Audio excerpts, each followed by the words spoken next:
Hey, how are you?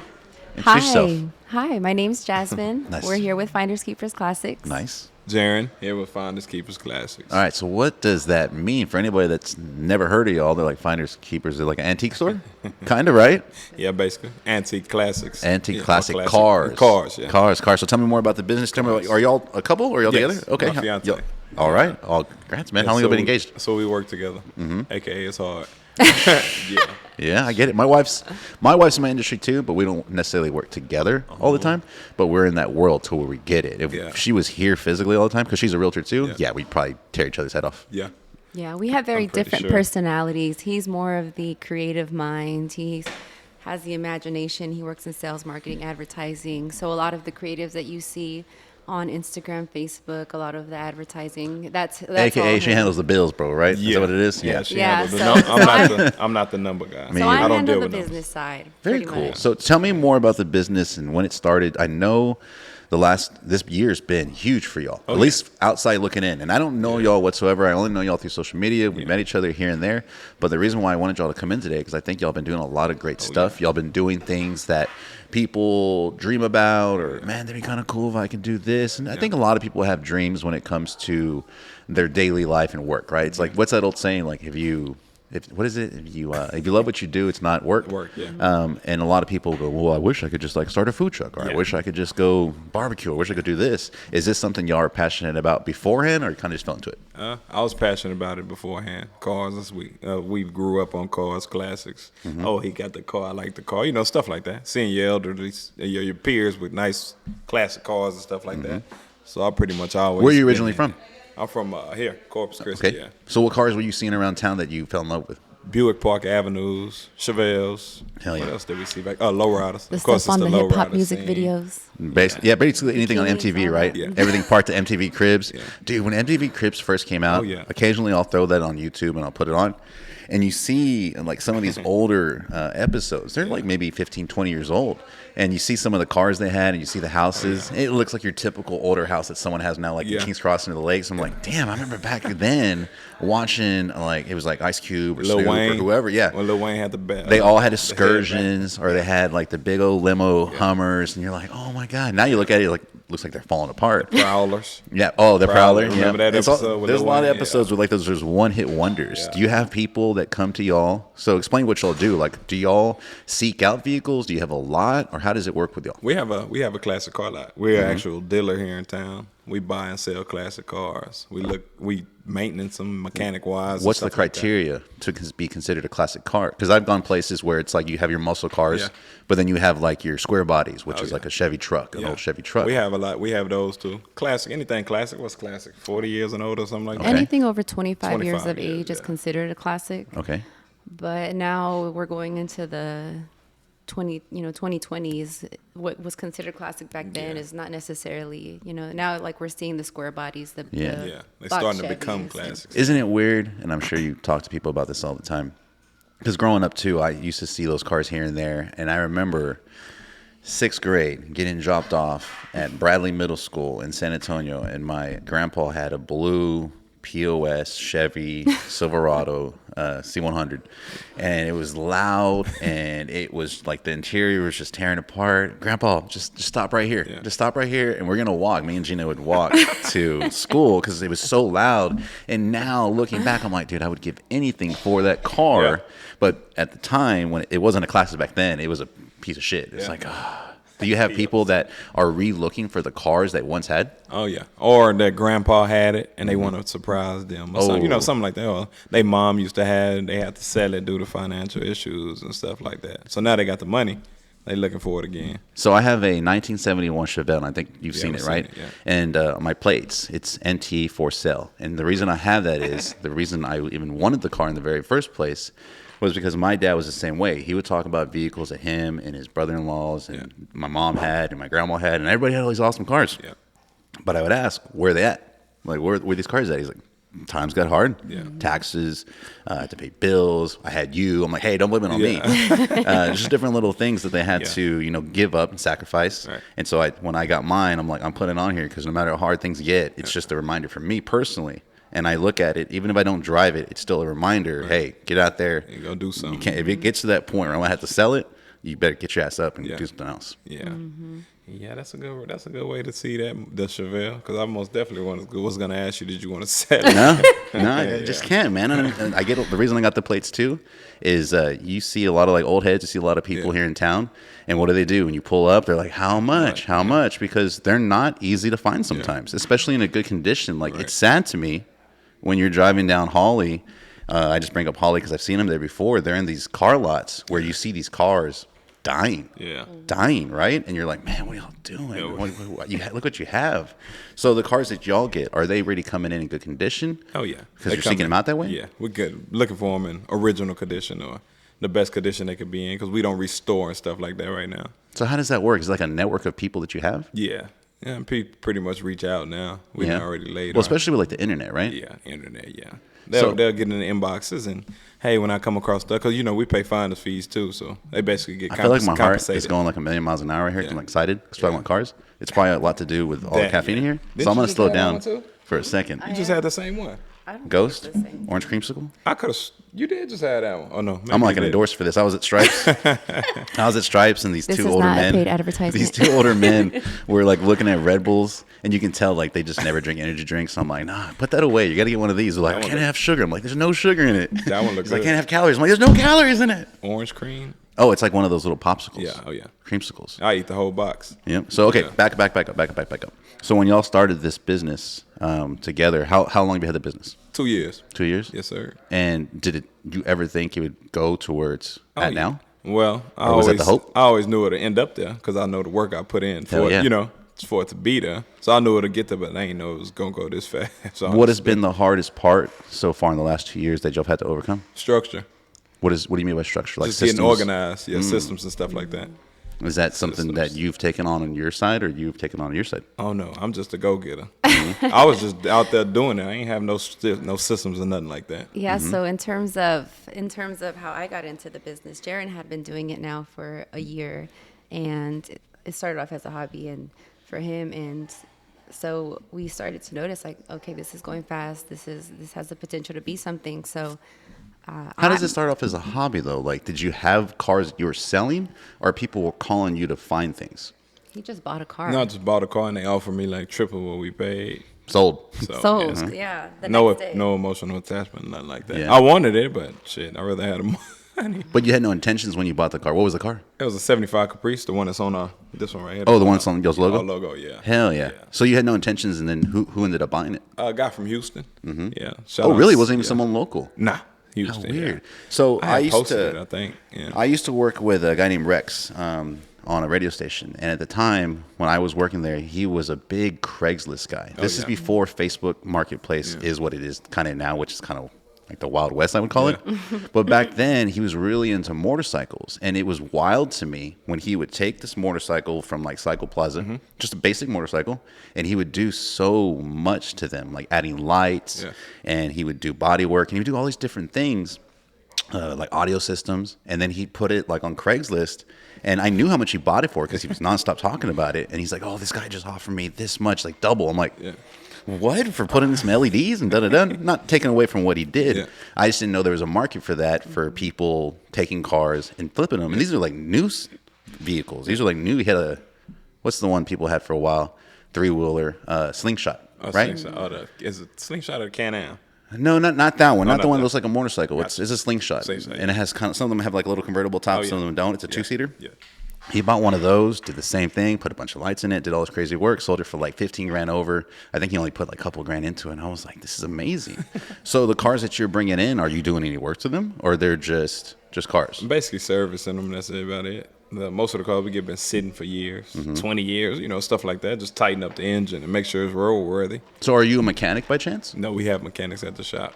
So who do you have at the shop? My guy Mike Trevino, he's our mechanic. And got a sales representative over there, David. And we looking to build a team every day. Awesome. Who else are we you got looking to for? For delegate. anybody that's like, I love cars, I want to help. Man, it was So just we're come looking- by. Whatever you could do to help out, we might hire you. There's No. a broom over there, plunger over here. Because the guys we Sorry got, the guys we got came. Like we didn't really have. I met the sales rep at the gas station. Mike just came by. He seen we put out an app. We didn't even hire nobody off the app. We Really? hired him because he came by and he was showing. He came and got in my face. I'm that type guy. Is Mike an older guy? Nah, we went to school together. He's probably 2 years under me. The reason 28. I ask that is because a lot of these cars and a lot of these people that are able to work on these cars, they're very different. It's not like you can plug in a computer and you can figure out what's going on. Right. For example, the other day, it was 4th of July, actually. I woke up and I was like, man, if there's any other day to drive my car, it's right now. So I got in the car, started driving down Staples, and I could tell it wasn't shifting right. And I was like, okay, it's slipping. Like, I'm not getting any gear. I can hear the RPMs just, I was like, oh, shit, I'm going to mess up. So I started going down Staples. I'm trying to get to that like little car wash right there off of Lipes, the one you can do yourself. No quick quack. And when I take the turnaround, I was just dead, right? Just stop right there and just slow down. I'm like, oh shit. So I'm trying. This happened to him a lot. Yes. So I knew what it was, and I'm like, please, just something. Just give me any gear, right? Give me any gear. If not, I'm just sitting here dead, right? It's 4th of July morning. It's like 8 in the morning. I'm like, no one's gonna come get me right now. I don't want to pay for a tow truck. So I call my buddy John Frost. Do you know John Frost by chance? Have you met him yet? He's with Premier Auto. He's right here on Woolridge. Big classic car guy too. John loves cars. I'm gonna have to get y'all connected because he's. I probably saw him. Y'all talk each other's ears off. Trust me. Yeah. Just talking to you already, knowing you these last couple minutes, and knowing him, y'all be really really good friends. Lots of connections as well. Anyways, give him a call. I'm like, hey, it's transmission, right? He's like, yeah, go get some fluid. He goes, top it off. And he goes, it couldn't be transmission because he just switched out the motor, right? He's like, it couldn't be transmission. You see a big old puddle on the floor when you drove off. I go, well, it might have been a little bit of a puddle. I don't know if it was a big puddle, but it was a little bit of a puddle. He goes, are you serious? So, yeah, that thing was bone dry. It was slipping. So, anyways, what was the point of that? What was the point of that story? I'm sorry. I forgot where I was going with that. Basically, I was driving the car, transmission. 4th of July. Basically saying that, I got back. I got back to the house. My wife, she didn't even know what was going on. I'm like sitting under that meme of Tiger King. It's like, I called for help twice. And not a fuck you or what you need, nothing. She's like, what happened? And I told her, she goes, whoa, didn't it give you any kind of like warning or any kind of da-da-da? I was like, what are you talking about? No, baby. Like these cars don't have any warnings or lights that come up, and you just got to listen to it. Yeah. So that's why I was asking about Mike if he's an older gentleman. Oh, no, he's a younger cat. Very, very cool. He just like to work on cars. He'll figure it out if he don't know about it. Here's something that do y'all take financing? Yes, we do now. Because when I bought my car, and this is what I think a lot of people didn't understand. Right before I bought my car, I had a buddy who lived down the street, and he bought a 1972 Camaro. And when he bought it, I was like, I just sold him a house. So I'm like, how did this dude just buy this car? I was always in the impression that when people bought these cars, they bought them cash. Yeah. And that was why for a long time I didn't even ask to buy one because I thought I would have to go buy it cash. Yeah. Well, he's like, no, I financed it. I went over here to Gulf Coast. And they got me approved. I'm like, how? I didn't even know that was a thing. So when I called Gulf Coast, they're like, yeah, we can get you approved. Just bring it in if it's like an independent sale. So for anybody that doesn't know that, and I want to help people that don't know that, if you're looking for a loan for a classic car, there's banks in town that will give it to you. And either one, if it's someone you met off Craigslist or like online or someone you know, you take the vehicle over there. They have an appraiser that comes out and goes, yeah, we can loan you on this. It's like a 5-year note. Or you can go to dealerships, someone like yourself, and you can say, hey, this is the car I want. It costs this much. Here's all the paperwork, and you provide it, and they go, cool. Yes. I think my payments on the Chevelle for a couple of years when I first bought it were like $200. Yeah. So when I tell people it's $200 a month, they're like, shut up. Like you can see the gears spinning. Like, oh, what do I want to go get? Yeah. What is the favorite that people ask for? Chevelle. Really? Yeah. Well, we more like in the like the Caprices and stuff like that. Mm-hmm. It's called like donks. I don't know if you know it. Yeah, exactly. Yeah, the donks. Yeah. Some people really looking for like convertible Caprices and stuff like that, or like the lowrider Cena Impalas and stuff like that. Something they can put their own twist to. You know, donk it out or lowrider. How have y'all been getting the attention y'all been getting? What do you think you can contribute it to? Because I feel like I've seen y'all everywhere. Y'all recently got back from doing a huge thing with Rick Ross. We'll get to that in a second. Yes, but all the other media attention, things y'all been doing, who's been the forefront for that? You? Jaron, yeah. Sure. Just making calls? You sending people messages? I'm a hustler, man. I'm gonna do whatever it takes. Well, they reach out, you know, but I make sure we out there so they can see us, put it in their face, stuff like that. And they love it. It's not like the car shows y'all do. Whenever you see car shows, there's always the lurkers. They're just walking around. They don't got a car. It's like they're just there. They're just walking around. Do you have people like that at the shop? Oh yeah. Yeah. People come by the shop every damn. Just to see what we're doing. You can't keep people out the shop. Maybe we should have recorded this over there. Yeah. Once they hit the corner, they see all the cars and stuff out. They'll get out and walk right in, and And we done met a lot of people like that too. Got a lot of cars like that. Yeah. Hey, I want to sell this. It's been sitting. You know, we moving. Do y'all want to buy it? Oh man, that seems so sad to me. Like just where it's just been sitting there and they don't have anybody that can pass it down to. Nah, they don't. Or they do. But the main thing with that is they got to fight over who get it. So they rather sell So, it. so it's like when it's like multiple kids or grandkids. They're like, But I mean, when let you get the have money. when you have kids, there's always one that cares and doesn't care. Like my kids, like they're still young. My little girl's 12 and my little boy is 9. But my little girl already has shown interest. Like, hey, that's my car. She tells people that's my car. My son's like, well, whatever. So that's what I'm saying. Like, I feel like in most families, there's usually one kid, one sibling that's a little more like, yeah, I got my aunt, and everybody else is kind of like, whatever. Yeah. What's that one called right here? What is this right here? This is a Grand National. Beautiful. There's a dude in town that has one just like that, right? Oh yeah. Who is that? It's I forgot his name, but he was there at the crawfish thing. Yeah, he was telling me how much he put into it. Damn. Yeah, he had it over there, jaw dropping customs. I seen it over there, and yeah, he did put that amount of money into that car. Does it blow your mind seeing the amount of money that people put into cars? Because there's times when people have told me how much money they put into a car, and I'm like, I guess maybe I'm thinking real estate, so I'm like, that's a house. Yeah. Like that's a that's an addition.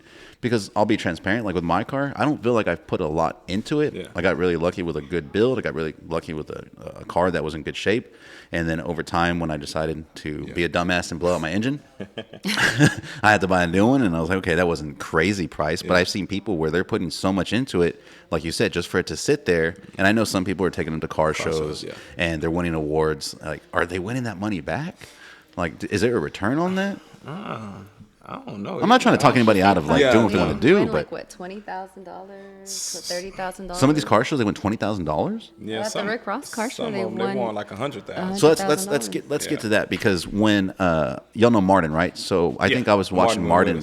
I was watching Martin, and he was doing some stories on Instagram, and he's like, I got a big announcement, blah, blah, blah. And he was showing the house. I'm like, bro, I know whose house that is. Like, what are you doing? And Martin's a great guy. He's done a lot of cool stuff locally for us with real estate in the past couple of years. He's made some really cool stuff for us. So he's doing a lot of cool things. How did all that party bus going to Rick Ross's mansion car show thing happen?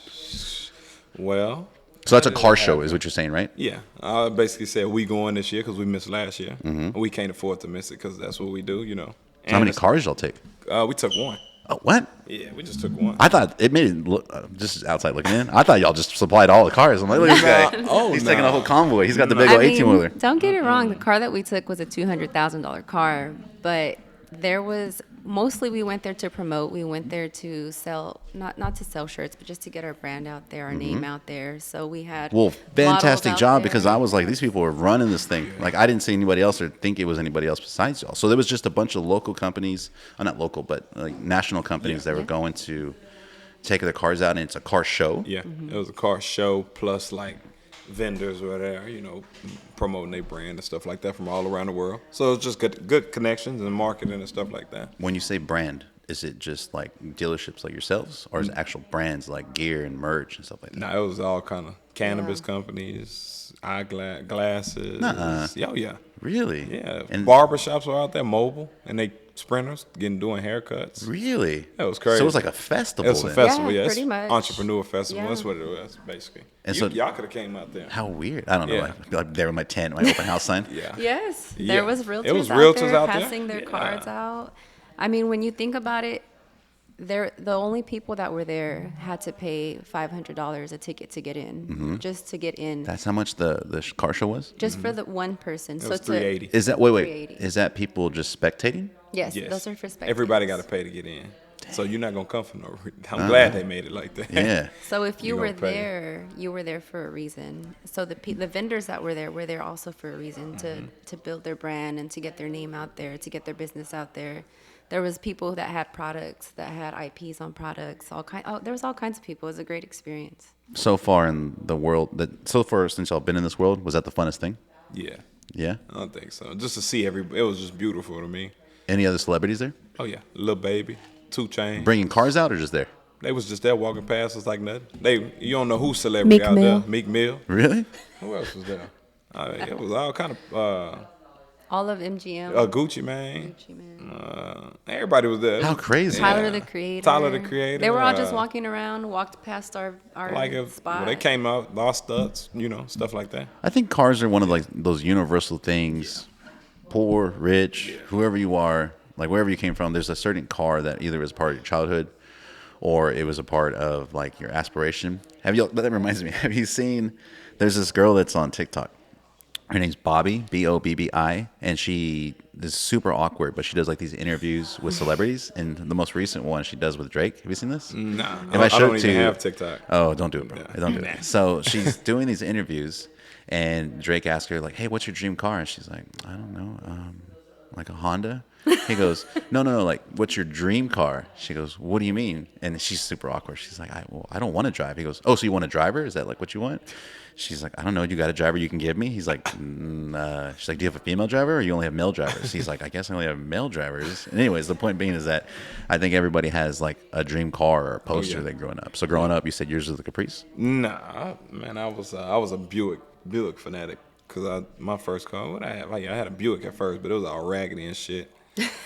Only thing I did was put music in it. Old lady hit me at the stop sign, sold it, upgraded.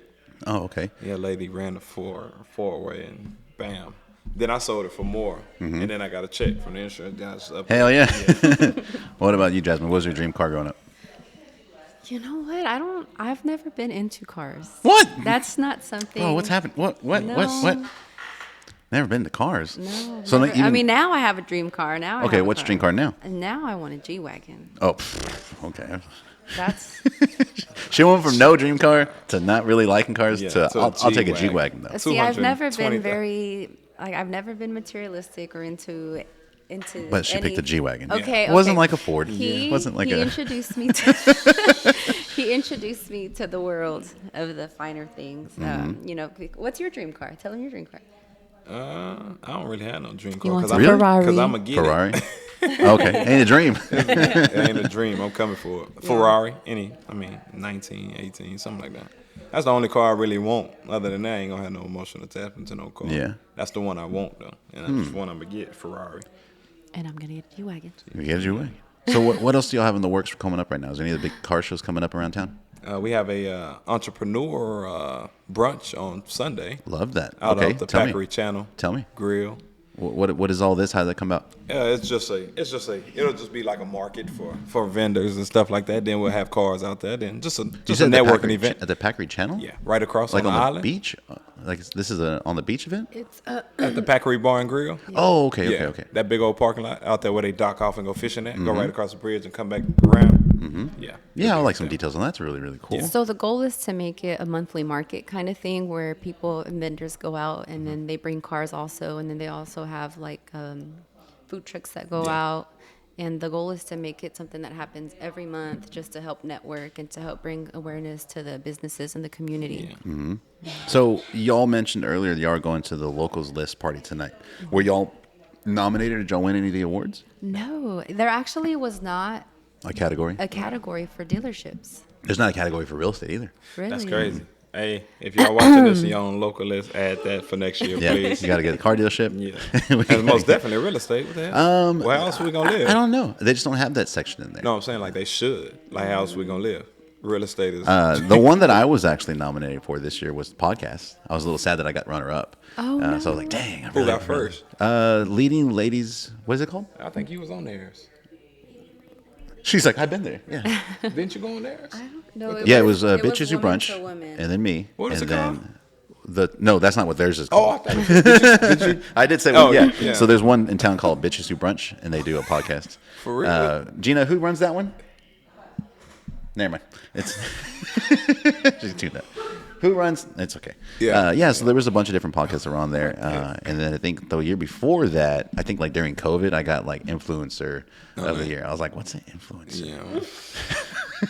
Social media. I guess you got big. So for me, presence. like Social media. that's a weird word, and I'm sure maybe you've heard that too, like in y'all's industry. Like when I first got like on social media, it wasn't because, and I hate that word. It just sounds so like annoying to me because there's people that are true influencers just in nature, and then there's people that are really, really trying. Like, hey guys, I'm so excited about They not true these to this. rubber duckies. Yeah. And I'm just, you gotta, here's my code, here's my blah, blah, blah. It's like, it's so 10 salesy. million views. Yeah. But if you're just someone that's like, hey, I lost a lot of weight, here's what I did.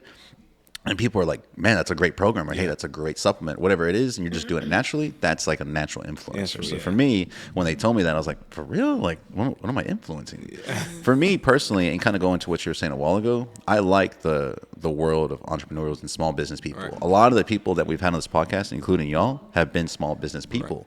Because I grew up with my dad owning a hair salon, and I got to see that life with him. And then I got to see that life, the corporate world, with my mom.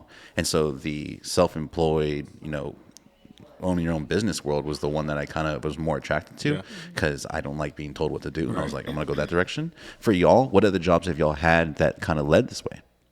So for me, my dream was corporate America. My dream was to go in and someday be CEO of a hospital. And really? That's what I aspired to be. Right. Yeah. So I went in, got my degree as a nurse in 2017, and I did that for 5 years. Well, I did that for a year. Then I went and got my business degree because I was just so motivated by the women that were running the hospitals. Mm-hmm. There was one woman in particular over at CCMC that I really looked up to. I loved the way that she ran the facility, and that's what I aspired to be. I was like, you know what, I'm going to be the CEO of hospitals. So I went and got my master's in business, and I went and I became the director of a hospital, and it was not what I envisioned. Mm-hmm. I feel like... Wait, back up. Sorry, I was listening, but then at the same time, I was like, it shocked me. So what hospital are you in charge of? I was working over at PAMS, Post-Acute Medical. Wow. And I feel like the things that I wanted to do for the world of healthcare was not something that I was going to be able to do in the positions that I wanted to be in. Mm-hmm. So at that point, finders keepers was a thing. So I was like, I'm over here making money for these people. Making it for us. Yeah, I could be making it for us. So I left, and I've been doing I've been working in the administration in finders keepers ever since then. That's awesome. So before you did this, what were you doing? Pipeline. Hell yeah. And that's and stuff like that. Now as the words came out of my mouth, and I remember reading the headline. So I already knew. Yeah. I was like, oh yeah, I knew this. It was in the headline. Hello. I ain't never was. I ain't want to work for nobody. I knew that from the first day I started. Hell no. So when you started this company, you started this business, was there a plan you were following, or was it just kind of like, all right, I need more cars, I need to start selling them? Because to actually go from selling one car to, hey, this is what we have now, it's an organization, it's a business, it's a dealership. There's not a template. No. Who did you look to for advice? Just nobody. I was just doing whatever I knew was right, whatever to push the brand. Hell yeah. Because at some point it started to be a brand and not just no, it really ain't about the cars, Yeah. So Finders Keepers is like a brand. So I'm pushing that. Who helped y'all with the logos and stuff? Did you do it? Ramito Keefe did the logo. The logo that I'm looking at on your hat and on your shirts? And I just told them to do that, and if you could see Corpus is in the background of it too. Mm-hmm. So that's why it's just like... Yeah, it's lit. So I've seen a lot of people that, start a business and do well, and sometimes it takes a little bit to gain traction. And then sometimes I've seen people who start a business and it's just like, boom, right from the beginning, like they hit the ground running, they had all these things and their bases covered, kind of. That's the kind of way I saw y'all. I was like, how did this polished business just pop up out of thin air? Is that the way it feels for y'all, or is it just me outside looking in? Outside looking, for sure. There's a lot of different things that we've had to do to make sure that our business is running like an actual business. Mm-hmm. It's like you see the ducks moving over water, mm-hmm. and then you don't see underwater at the bottom. Yeah, you don't see the little feet at the bottom going. We what you see on the internet is our brand. It's what we stand for. It's our mission. We want to show people that we're different. We provide quality vehicles. But in terms of our business and our organization, we work hard every day to make sure that we have the systems in place, because we want to grow it. We don't want it to be a one-hit kind of thing and then everything disintegrates. We want to grow it. We thought of scale from the beginning, and that's how we ran the business, thinking of scale. And our goal is to actually put Finders Keepers in other cities and in other Franchise. Yeah, not necessarily. Not Not franchise. franchise. Not franchise. No. Oh, just y'all. Okay. Yeah. We want to keep it in the family. Jess, will you put the air down a little bit? I hate when there's like no ambient noise in the background. It really bothers me a little bit. Will you turn the air down so the AC turns on? Because if not, it's like we hear everybody's conversations. I apologize for that. No, it's okay. 'Cause if not, I'm listening to you, but I'm hearing things in my head. I'm like one of those ADD people to where I have to have like background noise, or I just have to have stuff going on. So sometimes I'm here and there's like nothing going on, and I'm like, can we put the radio on or something like that? Like, Gina fart. but to a beat though, like be repetitive with it. So right now, again going back to like the cars and stuff like that. So what else are y'all branded off with? Because like you said, if it's a brand, you can kind of do a lot of things with it, like mobile detailing. Have y'all do anything like that? Or I'm the type. I'm all over. I want to do everything with it while we got the traction. You know. Yeah. You know, whatever we put our name. What do I on need it help be. with? Can I help? Find us keeping real estate. Yeah. Yeah. Oh, see, that's a good one too. Yeah. Because the name kind of goes towards where Towards you're real finding like estate. properties, Yeah, finders keepers. finders keepers, Yeah. It's, Man, Some this sweepers. man. all right, we'll split she'll the first tell deal. me. We're gonna split the first deal. Yeah, she'll tell me to chill, but my mind don't stop. It's hard because I woke up today at 4:30, right? And lately I've been trying to really play the part, because my role with our company is to generate business. Right. My role within our real estate team is to generate leads, sellers, and buyers. And so there's days where we get a little comfortable and it's like, cool, we got some closings. And then there's days where I'm like, no, we need more. Like we have to keep the business going. Because my cousin Chris, his favorite saying is like, you're only as good as your last deal. I'm like, fuck. I'm like, okay. So I wake up pretty early to go work out. But as soon as I wake up, my mind, and I don't want it to sometimes, but my mind will start going through checklists of everything I need to do, every situation that I'm still kind of pondering that we need to fix, or every little marketing thing. Yeah. And I get it, man. It's hard to turn off, especially when you're starting off, especially in the real estate world. Yeah. It's nonstop. It doesn't close. This business is going all the time. You never know when you get a message, an email, a phone call, a voicemail, a text. Right. It's always something. What do y'all do to kind of, when you do turn it off and y'all are newly engaged and stuff, so how do y'all find time just to relax a little bit? Or have you not had that time yet? I don't. I'm hustling. No? Yeah. I don't really got. I feel like we're always working. We're always doing something. I feel like going back to what you were saying, you have to have a goal in mind. Sure. And that's what we work on a lot, is making sure that we are aware of our goals and working toward those goals, because it's easy to go here and go there and do this and do that. And with our name being out on the media a lot, people call and they want us here and they want us there. So we have to really do more things that we align with our goals, more so.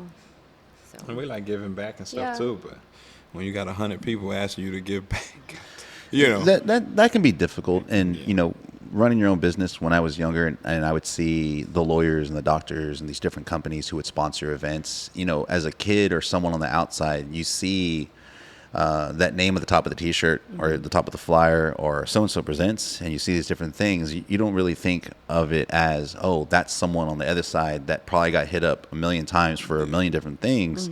You have to pick and choose what you put your brand on, what you put your name on, and who are the people that are going to continue to help you grow if you're helping them grow, and not necessarily just looking to fill a sheet or fill the back of a shirt, right. Which is really hard, because as you're running your own business, everyone likes to say, well, it's a write-off. It's a write-off. It's I'm like, I can give write-offs all day, but after a certain point, if I say yes to everybody, I don't have any money to eat. I don't have any money to pay my mortgage. Like I gotta be smart with it. Right. Have y'all had any things coming up that y'all are going to be sponsoring pretty soon? Like, are you going to do your own car show? I'm the type that I want to host it and stuff like that. A lot of people reach out and want us to be partners and stuff. I like to do stuff how I like to do it, though. Sure. I like to have time to actually push it and, stuff like that. A lot of people just want to do it and think it's going to be popping, like, quick. No, they ain't have everything I done promoted and stuff like that. It actually took time. You can't just say, hey, let's do something next week, and then you expect it to be at its full capacity. Cause that is kind of Corpus, though. We are a walk-up town. When I used to work at the radio, we would have concerts coming into town, and the promoters would be like, hey, we really need y'all to push it. And we'd be like, we are. Like, we're talking about it every second. Like, blah, blah, blah. But then when the day of the show came up, I guess people start talking and go, what are we doing tonight? What do you want to do? Da-da-da. And then they'd walk up and they'd go buy tickets. I think a lot of that is just the way this town is. Unless it's like a huge national event. But even like I always joke around with people in the country shows, because these country shows, I don't feel like I'm seeing the marketing. And then the day of the show, everybody is there. I'm like, so everyone knew this was happening, but I didn't hear anybody talking about it. But yet it's sold out. The whole event's there. I've never even seen this guy. People waiting outside. Yeah. Yeah. Like me asking for these tickets for the locals. Like, anybody got tickets for this thing? Literally the day of. That's a lot of fun. So we'll see y'all there tonight. Yeah. Is there any businesses in town that, or some personal favorites that y'all look at and you're like, man, I want to grow my business like that? I like everybody, man. I just like to see it. I don't really like to pick and choose and stuff like that. Well, I mean, you said like the entrepreneurial thing. Is there anybody, like there's businesses I've seen that I'm like, hell yeah, I need to do what they're doing, but in my world. Big. If I'm gonna say like Flint Hills and Sitco, there you go. The big dogs, the top of the T-shirt, right? The top of the T-shirt sponsors. Yeah, that's like we want to give back and stuff like that one day. You know, what's crazy to think is how all these companies, think of like Whataburger, think of all these different local companies that have gone national and they've gotten really huge. At one point, they were a small business. They were mom and pop, and they had to put the systems in place to grow, because if they didn't, then it didn't grow. I think that's what a lot of people don't realize about business and businesses, is that when you see these large companies like you just mentioned, or any other local company that's at a larger scale, you're like, how did it start though? Like how did the conversation go to start growing and where was the uncomfortable spot? Or is it always uncomfortable for some of these companies to grow like that? There's growing pains. Yeah. It's hurdles for sure. It's like roller coasters. You have the really good times and then there's the really bad times, but during the really bad times, that's when you have to prepare. And you have to remember how good the good times felt. That way, whenever you're going back into the downtime, it's not so bad the next time because you prepared. And then you just keep preparing. And I think that people don't realize that when you start a small business, there's going to be a lot of ups and downs. But you just have to, well, for us, the goal is scalability. We think scale. And Get that's an how accountant we plan. right off the rip. Before you even make a brand, a logo, or anything like that, make sure you got an accountant. Have your finances in order. Make sure that you have some good, strong bookkeepers, have some good, strong accountants, have some good, strong tax advisors. That's my recommendation. Have some lawyers. I agree with that. And I think a lot of people, when you're younger and you see people be successful, you think it's all fun and cars and houses and trips. And it's like, And so if you don't have anybody to advise you, once you get to a certain point and you start getting an income that you're not used to, you start spending it in ways that, maybe I shouldn't have just racked up credit cards, and maybe I shouldn't have bought that car, or I shouldn't have bought this or gone here. And there's, like I said, if there's no one to advise you to do those things and teach you correctly, you can really get yourself in bad positions. In the past, I contribute a lot to what we do now and where we are now because I made a lot of mistakes and I had to figure out ways to get out of it. And one of those things was, you're supposed to pay taxes? Like, how does that work? Because I worked at a job where it was coming out automatically, and then I came into a world where I had to pay taxes. And so for a little while, it was kind of like balancing out because I was paying over here, but I didn't have to pay over here.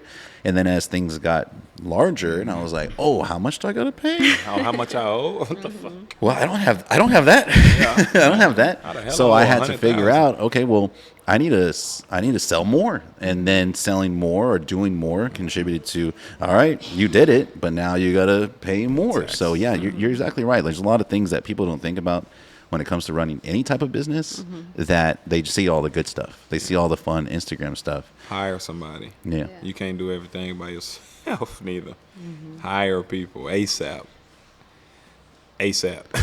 And it's funny, like I see us sitting here and I can see in your face, like some of these downs might have been pretty bad, and we don't have to get into it. But I think a lot of people, again, going back to don't see that stuff. And this is why I like to have these conversations. So that way anybody looking in, they might have something they want to do, and maybe there's something stopping them. Oh, yeah. Because I deal in a world where people are stopped from not buying homes or investing in real estate or fixing their credit because they live in an uncomfortable situation. They're just like, no, I got to pay off bills. I got to do this, da-da-da. So the dream of doing something to supplement or bring in income is just like, that's a far-fetched dream. Like, what are you talking about, bro? I'm trying to pay for dinner tonight. Yeah. Like, I'm trying to do that first.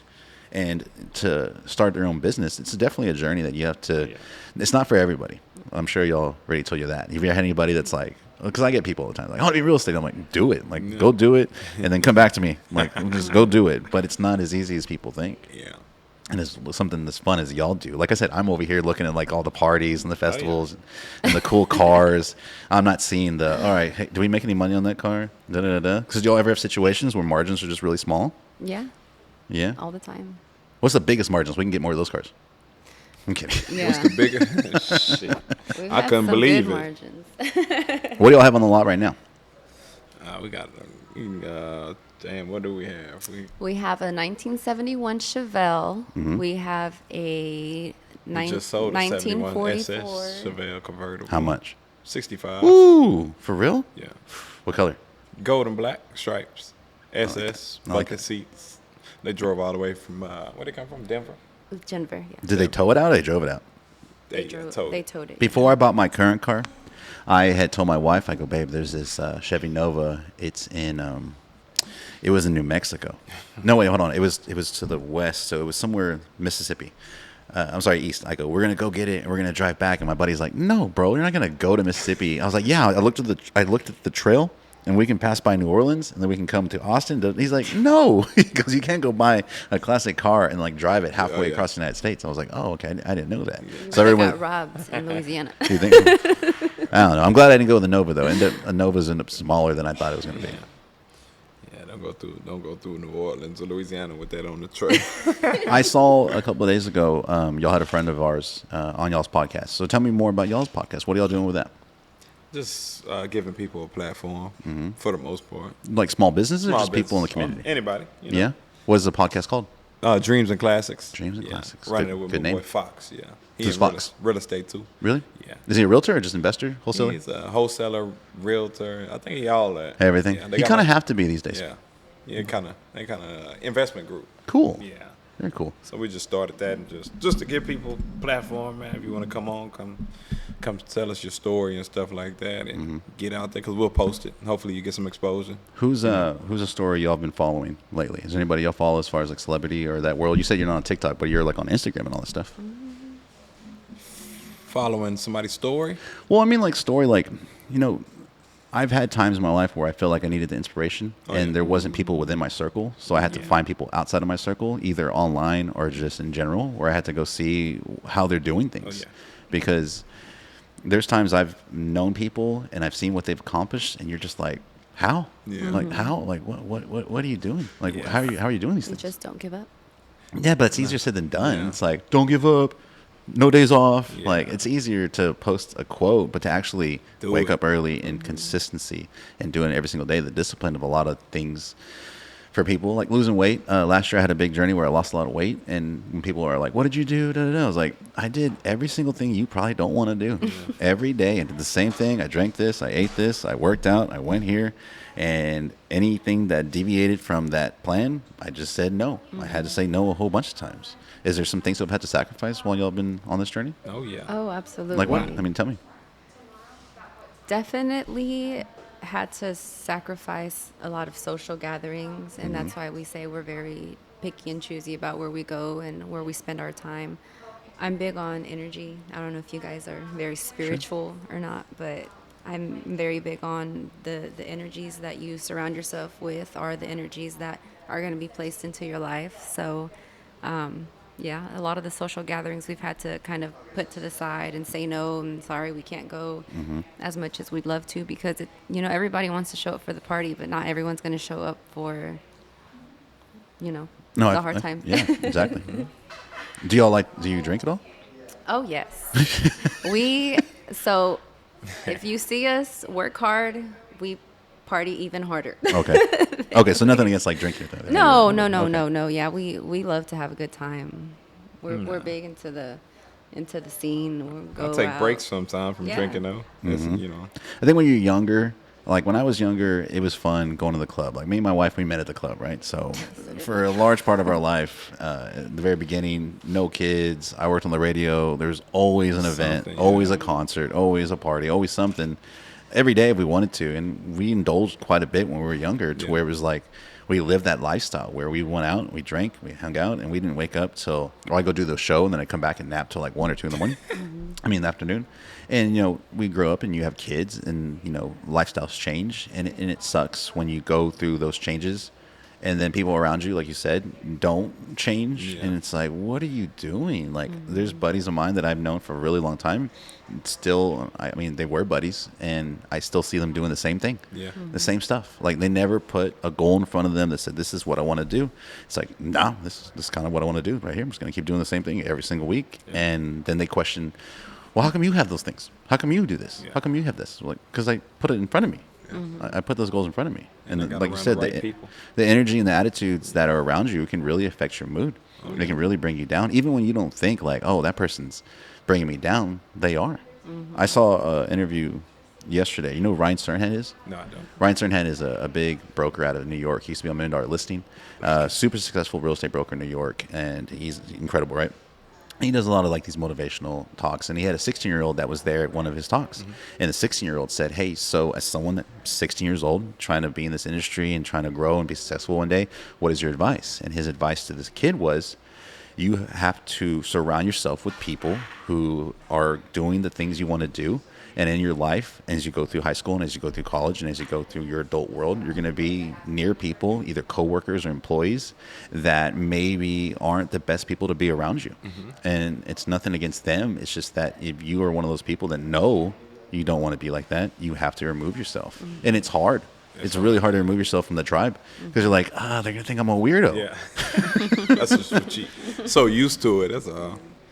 So used to it. And when you separate, it's kind of like, But also that, you know, there's that old saying, like, you can tell how someone is by who they hang out with. Like, if you tell me 4 of your friends and who your inner circle is, I can tell you who you are. And it goes both ways. If you have a lot of people around you that are super negative and bad and just not doing nothing, then, hey, guess what? I'm pretty sure you're not doing nothing either.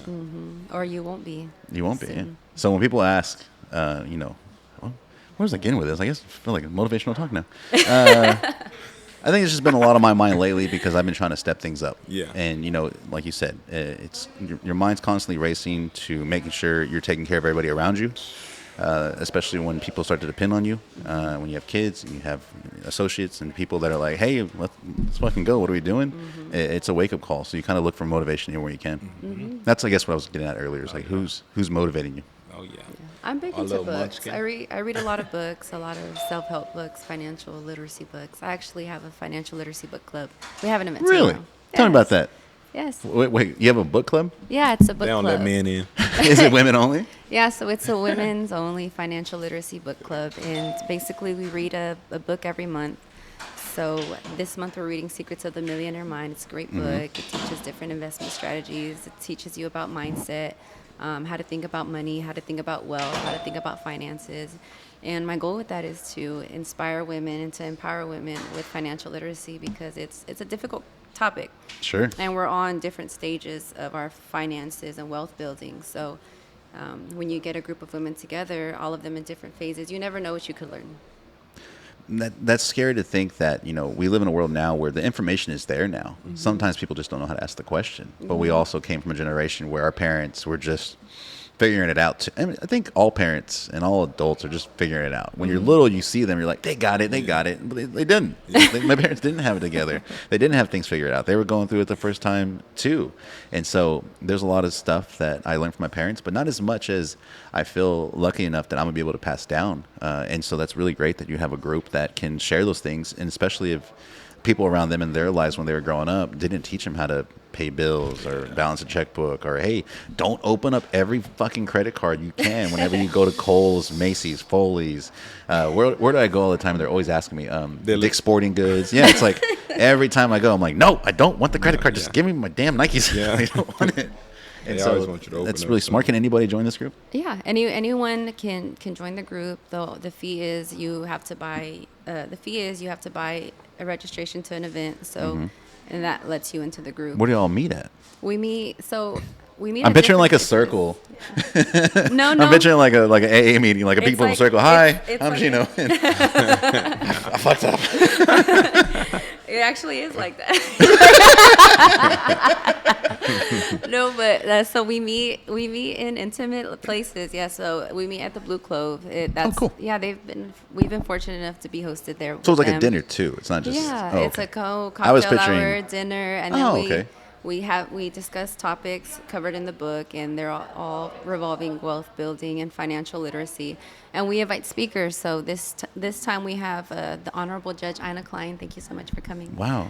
Yeah, so that's really cool. Yeah, she's got an amazing story. She's I think like the 100 and something judge of Texas, a female judge. You know, she's got a story. And that says a lot about the people too that are going to these events, because in the past we've tried to do like home buying seminars or classes, and I think that it's intimidating. It's a lot of people hesitate going to these kind of things because they feel intimidated that we're going to sell them something. Yeah. Like I'm a car salesman. No offense. But like I'm someone that's going to be really pushy with like trying to sell them something. When I'm not, I'm just saying, hey, look, like the same way you are doing, like I'm trying to provide this. Yeah. Take it and do what you wish.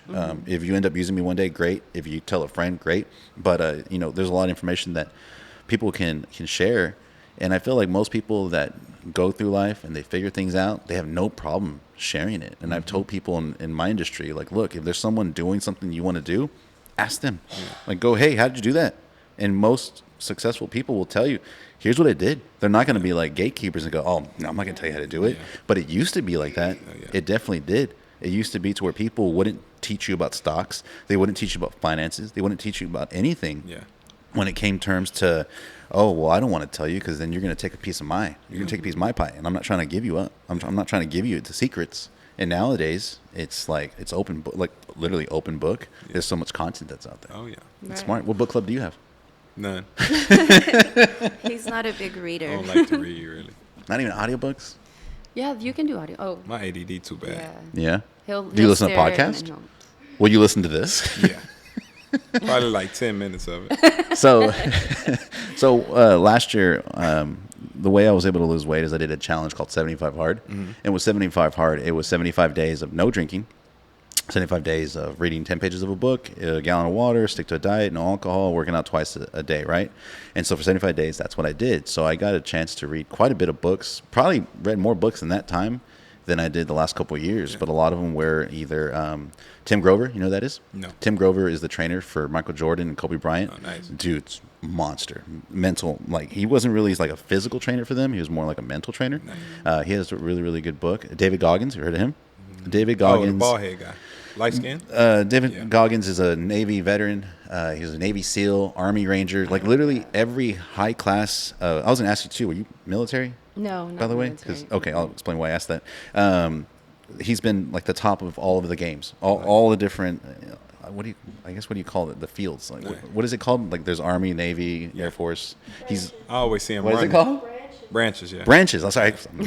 And yeah, he's an incredible person, and I hear his voice sometimes in my head because when you read his story and you read what he went through and how he was able to accomplish things, you hear him like never back down, fucking never give up, be a bitch. They don't fucking know me, son. Bitch, yeah. Well, I ran a marathon last year, and I had to like in my head, I'm like, they don't know me, son. They don't know me, son. And that's like his favorite thing he likes to say because it's almost kind of like telling yourself like, hey, like. I need to prove to myself and to others around me, like, you don't know me.